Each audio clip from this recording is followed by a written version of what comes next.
तो स्वागत है आप सभी का आपके अपने YouTube channel news and fun today में। आइए दोस्तों, राजस्थान की जीके से संबंधित एक और क्लास की शुरुआत करते हैं। ये भी दोस्तों प्रश्न जो है वो पिछली परीक्षाओं में पूछे गए प्रश्न है। आज हम पहले प्रश्न की शुरुआत करें उससे पहले अगर आप चैनल पर नए हैं तो चैनल को सब्सक्राइब कर लें, और अगर आप हमारे टेलीग्राम चैनल से जुड़ना चाहते हैं तो उसका जो लिंक है वो डिस्क्रिप्शन में दिया गया है। आज का पहला प्रश्न है कि मत्स्य जनपद में कौन से आधुनिक जिले शामिल किए गए हैं। तो दोस्तों ये जो जिले शामिल किए गए हैं मत्स्य जनपद में, ये शामिल किए गए हैं अलवर, भरतपुर, धौलपुर और करौली। इसका राइट आंसर है दोस्तों हो गया। बढ़ते हैं दूसरे क्वेश्चन की ओर। मेवाड़ के महाराणा भीम सिंह की पुत्री इनमें से कौन सी थी। तो मेवाड़ के महाराणा भीम सिंह की पुत्री, जिनका विवाह जो काफ़ी विवादित रहा था और बाद में इनको जहर देकर मार दिया गया था। तो मेवाड़ के महाराणा भीम सिंह की जो पुत्री थी वह थी राजकुमारी कृष्णा कुमारी। इसका राइट आंसर है वो गया सी। बढ़ते अगले तीसरे क्वेश्चन की ओर। तीसरा क्वेश्चन है मेवाड़ पर जिस वंश का सर्वाधिक काल तक शासन रहा था वह कौन सा राजवंश था। वह था दोस्तों गुहिल राजवंश। इसका राइट आंसर है वो हो गया सी। बढ़ते अगले चौथे क्वेश्चन की ओर। जांगलदर बादशाह के नाम से इनमें से कौन सा शासक जाना जाता है। तो इनमें से जो जांगलदर बादशाह के नाम से जो शासक जाना जाता वो जाने जाते हैं बीकानेर के महाराजा करण सिंह। इसका राइट आंसर है हो गया। बढ़ते पांचवें क्वेश्चन की ओर। पांचवा क्वेश्चन है जूते हुए खेत के प्राचीनतम साक्ष्य राजस्थान में कहाँ से मिले हैं। तो राजस्थान में जो प्राचीनतम साक्ष्य जूते हुए खेतों के मिले हैं वो मिले हैं कालीबंगा सभ्यता से। इसका राइट आंसर हो गया अभी। बढ़ते अगले क्वेश्चन की ओर। जुलाई 1734 को हुरडा में सम्मेलन आयोजित हुआ। हुरडा सम्मेलन की अध्यक्षता मेवाड़ की इनमें से किस शासक ने की थी। तो हुरडा सम्मेलन की इनमें से जिस शासक ने अध्यक्षता की थी वह की थी दोस्तों महाराणा जगत सिंह सेकंड ने। इसका राइट आंसर है वो गया सी।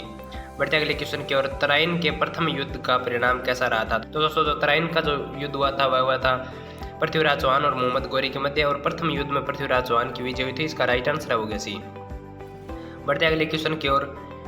डिग के महलों का निर्माण इनमें से किस शासक के द्वारा करवाया गया। तो दोस्तों जो डिग के महल है वो भरतपुर में, और डिग महलों का जो निर्माण है वो करवाया गया था महाराजा बदन सिंह के द्वारा। इसका राइट आंसर है हो गया 4। बढ़ते अगले क्वेश्चन की ओर। कीर्ति स्तंभ या विजय स्तंभ का जो निर्माता इनमें से कौन सा शासक है। तो कीर्ति स्तंभ या विजय स्तंभ के इनमें से जो निर्माता शासक है वो है महाराणा कुंभा। इसका राइट आंसर हो गया 4। बढ़ते अगले क्वेश्चन की ओर। अगला क्वेश्चन है अकबर ने जयपुर के किस शासक को फरजंद या बेटा की उपाधि दी और 7000 का मनसबदार बनाया था। तो इनमें से जिस जयपुर के शासक को फरजंद या बेटे की उपाधि दी थी और 7000 का मनसबदार बनाया था वह बनाया था मिर्जा राजा मान सिंह को। इसका राइट आंसर हो गया 4। बढ़ते अगले क्वेश्चन की ओर। अगला क्वेश्चन है 18 जून 1576 को इनमें से कौन सा युद्ध लड़ा गया था। तो 18 जून 1576 को इनमें से जो युद्ध लड़ा गया था वह लड़ा गया था हल्दी घाटी का युद्ध। इसका राइट आंसर हो गया 1।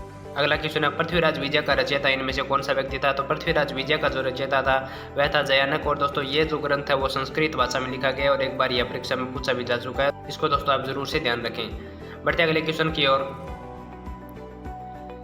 अगला क्वेश्चन है राजस्थान में वैष्णव धर्म के प्राचीनतम साक्ष्य किस अभिलेख से मिले। बिजोलिया अभिलेख से, गोसुंडी अभिलेख से, हस्तिकुंड या कीर्ति स्तंभ अभिलेख से। तो राजस्थान में वैष्णव धर्म के जो प्राचीनतम साक्ष्य मिले वो मिले गोसुंडी अभिलेख से। इसका राइट आंसर हो गया 2। बढ़ते अगले क्वेश्चन की ओर। अगला क्वेश्चन है पृथ्वीराज रासो का लेखक इनमें से कौन सा व्यक्ति था। तो पृथ्वीराज रासो का जो लेखक था दोस्तों इनमें से वह था चंद्रवरदाई। इसका राइट आंसर हो गया 4। अगला क्वेश्चन है नागौर का संबंध मध्यकाल में किस सूफी संत से रहा है। तो नागौर का जो संबंध मध्यकाल में रहा है वो रहा है अमीदुद्दीन नागौरी से। इसका राइट आंसर हो गया 4। बढ़ते अगले क्वेश्चन की ओर। अगला क्वेश्चन है जालोर के चौहान वंश का संस्थापक इनमें से कौन सा शासक था। तो जालोर के चौहानों का जो संस्थापक माना जाता है तो वो माने जाते हैं कीर्तिपाल चौहान। इसका राइट आंसर हो गया 1st। अगला क्वेश्चन है जेम्स टोड ने इनमें से किसे राठौड़ों का यूलिसेस भी कहा है। तो राठौड़ों का यूलिसेस जेम्स टोड ने इनमें से जिस व्यक्ति को कहा है वो कहा है दोस्तों दुर्गादास राठौड़ को। इसका राइट आंसर हो गया 3। बढ़ते अगले क्वेश्चन की ओर। अगला क्वेश्चन है राजस्थान के क्षेत्रों के प्राचीनतम नामों का उल्लेख इनमें से सर्वप्रथम किस वेद में किया गया है। तो ये दोस्तों जो उल्लेख किया गया वो किया गया ऋग्वेद में। इसका राइट आंसर हो गया 2nd। बढ़ते अगले क्वेश्चन की ओर। रणकपुर के जैन मंदिरों का शिल्पी इनमें से कौन सा व्यक्ति था। तो दोस्तों रणकपुर के जो जैन मंदिर है उनका शिल्पी माना जाता है देपाक। इसका राइट आंसर हो गया 2nd। बढ़ते अगले क्वेश्चन की ओर। कर्नल जेम्स टोड द्वारा रचित annals and antiquities of Rajasthan का जो प्रकाशन हुआ था दोस्तों वो किस वर्ष हुआ था। तो ये हुआ था 1829 को। इसका राइट आंसर हो गया 1st। बढ़ते अगले क्वेश्चन की ओर। सन 1800 ईस्वी में सर्वप्रथम राजस्थान के भूभाग के लिए राजपूतान शब्द का जो प्रयोग किया था इनमें से किसने किया था। तो ये जो शब्द का प्रयोग किया था सन 1800 में वो किया था जॉर्ज थॉमस ने। इसका राइट आंसर हो गया 1st। बढ़ते अगले क्वेश्चन की ओर। कवि माघ ने अपने ग्रंथ शिशुपाल वध की रचना जो है वो कहाँ पर की थी। तो दोस्तों कवि माघ ने इनमें से जिस स्थान पर शिशुपाल वध नामक जो ग्रंथ है उसकी रचना की थी वह की थी दोस्तों भीनमाल में। इसका राइट आंसर हो गया 1st। बढ़ते अगले क्वेश्चन की ओर। अगला क्वेश्चन है बागड़ क्षेत्र में कौन सा क्षेत्र इनमें से सम्मिलित किया गया है। तो बागड़ क्षेत्र में इनमें से जो क्षेत्र सम्मिलित किया गया है वह किया गया है डूंगरपुर और बांसवाड़ा के क्षेत्र। इसका राइट आंसर हो गया 3rd। बढ़ते अगले क्वेश्चन की ओर। अगला क्वेश्चन है लोहा गलाने की भट्टियां राजस्थान में इनमें से किस सभ्यता से प्राप्त हुई है? तो वो प्राप्त हुई दोस्तों सुनारी सभ्यता झुंझुनू से। इसका राइट आंसर हो गया सेकंड। अगला क्वेश्चन है चीनी यात्री हवेन सांग ने इनमें से किस स्थान की यात्रा की थी? तो वह की थी दोस्तों भीनमाल जालोर की। इसका राइट आंसर हो गया फर्स्ट। बढ़ते अगले क्वेश्चन की ओर। भारत में ताम्र सभ्यताओं की जननी के रूप में इनमें से कौन सा स्थल जाना जाता है? तो ताम्र युगीन जो सभ्यता है उनकी जननी के रूप में गणेश्वर सभ्यता सीकर की मानी जाती है। इसका राइट आंसर हो गया फर्स्ट। बढ़ते नेक्स्ट क्वेश्चन की ओर।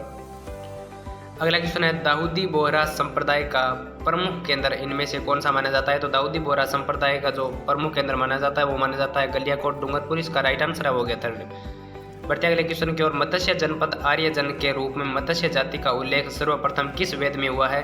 तो दोस्तों ये जो उल्लेख हुआ है वह हुआ ऋग्वेद में। इसका राइट आंसर हो गया सेकंड। बढ़ते अगले क्वेश्चन की ओर। राजपूताने का कर्ण इनमें से किसे कहा गया है? तो राजपूताने का कर्ण इनमें से जिस शासक को कहा गया है वह कहा गया है महाराजा राय सिंह को, जो कि बीकानेर के शासक थे। इसका राइट आंसर हो गया फोर। बढ़ते अगले क्वेश्चन की ओर। अगला क्वेश्चन है राजस्थान के मरुस्थल में पहले क्या था? रेगिस्तान ही था, समुद्र था, बीहड़ भूमि थी या पर्वत थे? तो राजस्थान में मरुस्थल से पहले जो था दोस्तों वह था एक उतला समुद्र जिसे टेथी सागर के नाम से जाना जाता था और इसका राइट आंसर दोस्तों हो गया सेकंड। बढ़ते अगले क्वेश्चन की ओर। राजस्थान के इतिहास में रूठी रानी के नाम से इनमें से कौन प्रसिद्ध है? तो राजस्थान के इतिहास में जो रूठी रानी के नाम से प्रसिद्ध है वह रानी उमादेव, जो कि मालदेव की पत्नी थी। इसका राइट आंसर हो गया फर्स्ट। अगला क्वेश्चन है मालदेव के सेनापतियों जेता और कुंपा के बारे में उनकी वीरता से प्रभावित होकर किस शासक ने कहा था कि मैं मुट्ठी भर बाजरे के लिए हिंदुस्तान के बादशाह को देता?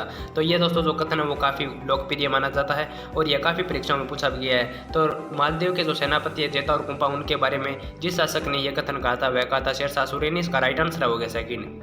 आज की इस वीडियो में दोस्तों इतना ही। आपको ये वीडियो कैसा लगा कमेंट करके जरूर बताएं और अगर वीडियो पसंद आए तो वीडियो को लाइक करें और अपने दोस्तों के साथ शेयर करें और अगर आप चैनल पर पहली बार आ रहे हैं तो चैनल को सब्सक्राइब कर ले। मिलेंगे ऐसी नेक्स्ट वीडियो के साथ, तब तक के लिए नमस्कार साथियों।